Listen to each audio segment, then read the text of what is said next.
Lamar Beck was a second-generation car washer who experienced every type of wash model. But Beck was never satisfied. At 65, he was set to retire to his fishing boat when he caught wind of a new wash model at Benny's Car Wash in Baton Rouge. The plan was we were going to do this first express wash, and he was going to go get on his boat. Darren and I were going to run the car washes, and that was going to be the end of it. But it started doing so well, and then we did another one, and then we did another, and then it just caught fire. Never satisfied. Should be on his tombstone. And he would agree. We've had this talk many times. He was never satisfied. So no matter if we did 100 hand waxes one day at a full serve, he'd say, why didn't you do 120? I mean, he was just always had that poking you. Why you didn't do this? You can do it. Actually, you could have done better, the whole time. We're here in Columbus, Georgia, and we built the first one in Montgomery, Alabama. True story. The reason we built it in Montgomery, Alabama, if it failed, we didn't want it to do it in our hometown. So we built that one. It was the first freestanding express wash in the U.S. that was strictly wash, pay stations, vacuums, and exit. And we, did that one, and then everybody knows it caught on, so we just kept doing it. It was that kind of relentless drive, fearlessness, and business sense that kept Beck from retiring after just one location. Instead, Beck and his work at Goo Goo Express changed the car wash industry forever. I think Lamar and his family have two things that they did first that they should be very, very proud of. First, I believe they built the first standalone express car wash in the United States. Notice I said standalone. I think Benny beat them with a first unit, but it had other businesses on the property. I believe Lamar was the first to do it as a standalone unit. And the second thing that I think they should be extremely proud of is I firmly believe they're the first family to build 100 conveyor car washes from the ground up. Lamar's been successful in just about everything he's ever done, and a lot of it was his personality. He was never afraid to take a chance. I mean, Lamar one day showed up at this location in some old 1960 car he was driving across the country. He raced cars. It didn't matter. If he saw something and he believed in it and had a vision, he went for it. And with Goo Goo Express, Beck, his son Roger, and Darren Bradham really went for it.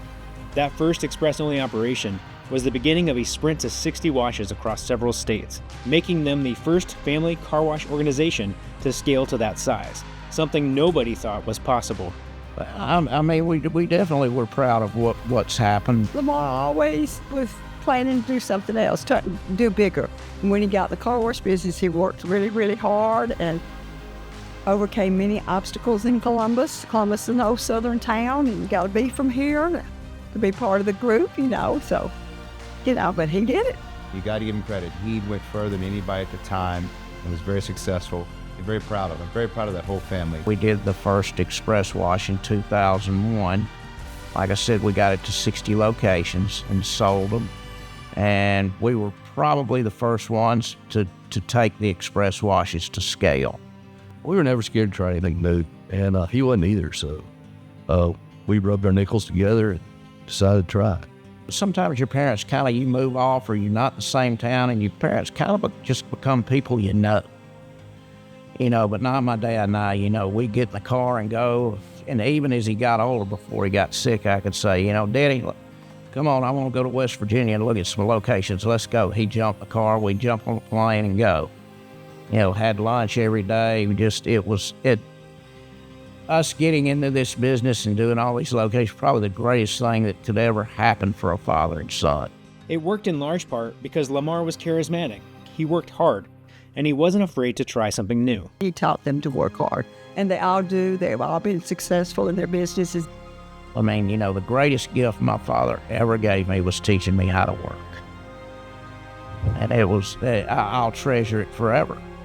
It would have been easy to keep that success for himself and his family, but Lamar Beck was always happy to share. People came from all over the world to see Goo Goo Express. When we built the one in Montgomery, literally we would have, van loads of other operators, and people flew in from all over the country to see it. And it finally got to the point to where we had to have a sign-in book for people to come in and visit. Back in the 80s, he started a fishing trip at our church for the spring break for the boys. And every year for 40-something years, he took the boys fishing, any of the boys at our church that wanted to go saltwater fishing.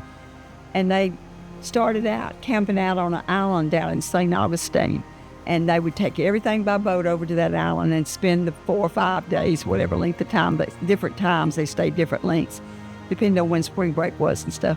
And they would be on that island 24/7, fishing and having Bible study at night. He knew how to treat people. He treated his family well, with respect. He treated his employees well, his staff and his customers.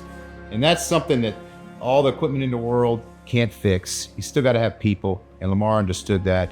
And he's going to be missed for many, many years. He did a lot of good things for the industry, and well-deserved on this award to Lamar Beck. It's the end of an era, really. I'll forever miss him, really. He was one of a kind. He was one of the most likable people you'll ever meet. Lamar was solid. He was a rock. He was. Today, we're experiencing a car wash industry full of amazing opportunities, and that's because of Car Wash Hall of Famer Lamar Beck.